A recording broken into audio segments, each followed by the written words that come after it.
accueillir une plante ou l'accueillir, c'est dans l'ordinaire que les plantes elles nous accompagnent, donc c'est un petit peu de cette façon-là que j'aimerais parler des plantes.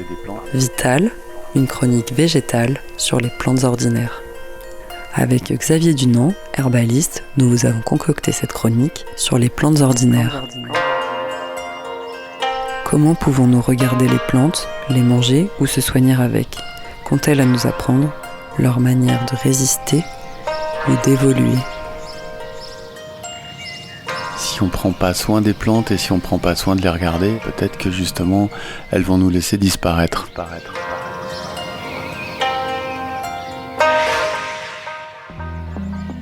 On a toujours appris des petites recettes quand on était petit en disant « je retiens ma respiration et je me ferai pas piquer par l'ortie ». Ma foi, ça marche ou ça marche pas, mais il y a toujours des plantes à côté et c'est une grande phrase dans la nature, c'est qu'on se dit toujours que là où il y a la maladie, il y a le remède.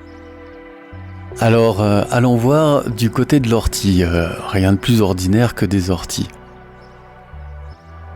J'ai beaucoup aimé une petite histoire que j'ai entendue par une amoureuse des plantes qui expliquait que l'ortie, quand elle est arrivée sur Terre, en fait, c'était une plante qui était très très belle, qui avait plein de couleurs, qui était magnifique, au point qu'on avait tout le temps envie d'en faire des bouquets. Et puis finalement, vu toutes les vertus qu'a l'ortie, les gens faisaient des bouquets, mais finalement, ils l'accueillaient pour se soigner, ils l'accueillaient pour la manger, il l'accueillait aussi pour faire des habits puisqu'on peut très bien tisser de l'ortie. Cette plante, elle a presque failli disparaître. Du coup, elle a un petit peu invoqué, je ne sais pas, les créateurs, les divinités en disant « Moi, je vais bientôt disparaître, faudrait peut-être me transformer et me changer. » Et c'est comme ça qu'elle est arrivée toute poilue, toute piquante, un peu verte. Après, c'est pas pour ça qu'elle est pas très belle. Elle est magnifique, il suffit de prendre une loupe et de regarder ses fleurs ou de regarder ses piquants et on verra plein de belles choses et elle est magnifique à découvrir. Mais c'est vrai qu'elle a de quoi se défendre et elle pique vraiment quoi. On l'appelle l'ortie urticant et c'est pas pour rien.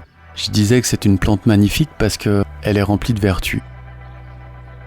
Elle va aussi pousser dans des milieux qui ont souvent vu beaucoup passer les animaux ou les hommes.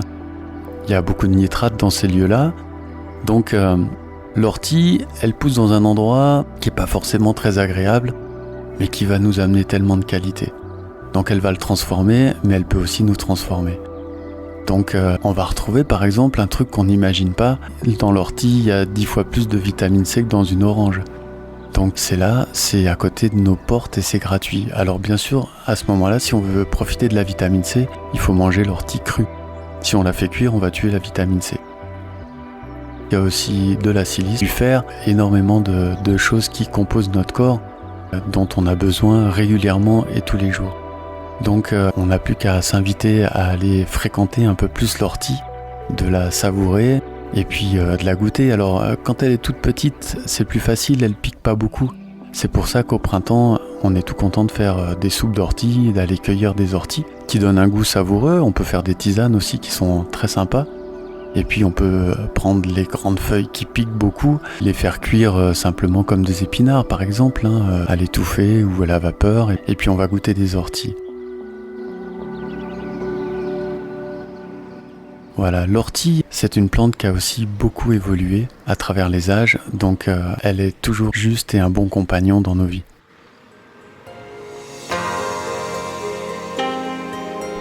Vital, une chronique végétale sur les plantes ordinaires avec Xavier Dunant, herbaliste. Retrouvez ce podcast sur globule.chamonix.radio.